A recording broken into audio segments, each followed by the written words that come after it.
Hey, what is up, everybody? This is Stevie Breach coming to you here. Had the damn headphone thing in there. Had to start all over again. Pretty soon, new iPhone, won't have to worry about that. I don't know. I'll tell you honestly. I think it's kind of stupid they don't have a headphone jack. Even if they have a headphone adapter. I mean, if you're listening to music or if you have like your headphones, I like to talk on my headphones when I'm in the car and I'm driving around. I can't charge my phone and have my headphones, and it seems kind of dumb. Maybe they'll come up with a splitter as a secondary adapter. I don't know. They got to come up with something. The damn headphone jack it's pretty important to me, but it is what it is. I did a video this morning talking about Kurt Angle coming back to WWE due to the upcoming video game release. Well, I guess that'd be next year's video game release, bringing him back into the fold, maybe using him on TV in some fashion as some sort of on-screen GM, maybe just putting him into the Hall of Fame like the Stinger, or Goldberg, or something else along the way. But, you know, when I'm thinking about Goldberg, I honestly thought it was kind of dumb that he was the guy that was going to be put into the video game this year to sort of launch it. You know, in past years, we've had Ultimate Warrior.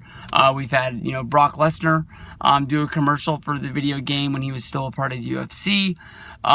You know, we've had Sting as a part of his upcoming debut coming from TNA to WWE. There's been a lot of build-ups to having things back in WWE that are really cool. And to me, honestly, Goldberg has been a guy that, you know, left WCW when it closed. Came to WWE in 2002, worked a one-year deal, and left. And I know that Goldberg has a lot of fans. Goldberg sold a lot of DVDs with that Ultimate Collection a few years ago. That it was one of the best-selling DVD/Blu-rays of that season. I think it surprised a lot of people, but a lot of the WCW stuff always sells well. Whether if it's the best of Starrcade, the best of Great American Bash, best of WCW pay-per-views, best of Nitros, Volume 1, 2, and 3, the rise and fall of WCW, a lot like ECW. You know, this was before the network had come out, before the network had launched. So it was the only way to get your hands on footage of ECW, on footage of WCW. That stuff's going to sell because people love to relive the past. I mean, there's a lot of times that I wish that I could even watch 2001 Nitros right now over the stuff that's on Monday Night Raw. Just because of the fact that that stuff has a special spot in my heart. Even though I know it's going to suck, when I turn on Raw, I know that I'm going to sit through 2 hours of suckiness to maybe break down 1 hour of goodness. And that is what it is. But, you know, I've never been one guy to miss Goldberg, but Goldberg came back. He did the video game. He's been doing a lot of publicity, a lot of different places, trying to emphasize the video game is being close to having its release date. But a lot of this stuff is him sort of throwing shots at Brock Lesnar to the point where a lot of people thought that Goldberg, who was in New York for SummerSlam weekend, was going to be a part of SummerSlam to sort of hype up the fact that they were going to have some sort of a match between Goldberg and Brock Lesnar. Now, Goldberg needs to fight somebody at WrestleMania. I apologize. Brock Lesnar needs to fight somebody at WrestleMania. We don't really know who that's going to be. I mean, Brock Lesnar, since returning, he had the big matches against John Cena. I believe his first WrestleMania would have been WrestleMania 29, where he fought Triple H. At WrestleMania 30, he ended the streak against Undertaker. WrestleMania 31, he was in the main event as the champion against Roman Reigns before being cashed in on against Seth Rollins.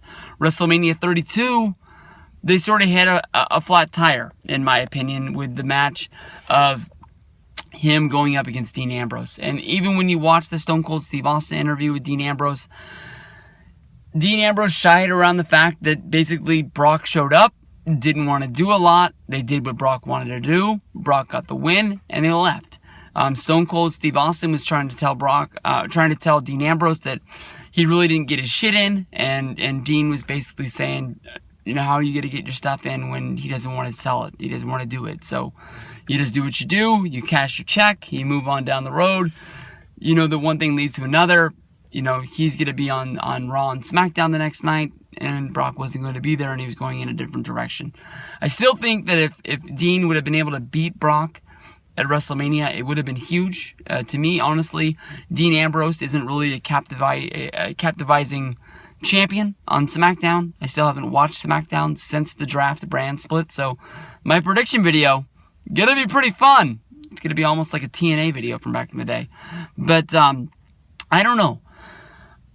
Goldberg and Brock are leading to something. In my mind, Brock doesn't do anything unless he's going to be cashing a check out of it. I don't think that Brock Lesnar is entertaining himself as being a big Goldberg fan from back in the day to the point where he's going to emphasize that they're going to fight someday. I think they got to be leading to something, whether if it's going to be the big commercial, which is going to be Goldberg versus Brock having a fight on that.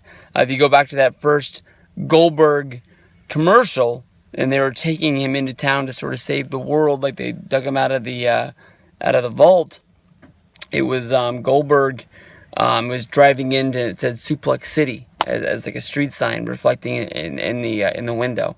I don't know if that's what they're going to lead up to as part of the big commercial, and Brock is getting paid by the video game commercial people just as much as Goldberg is. But he's got to fight somebody come WrestleMania. Brock, to me, is lost a little bit of interest. When he comes in, he picks up, but he's done just about everything. And as far as just being a part-time guy, he doesn't really put anybody over. So it is what it is. So we'll see what this is. But Goldberg versus Brock, big talk of the town.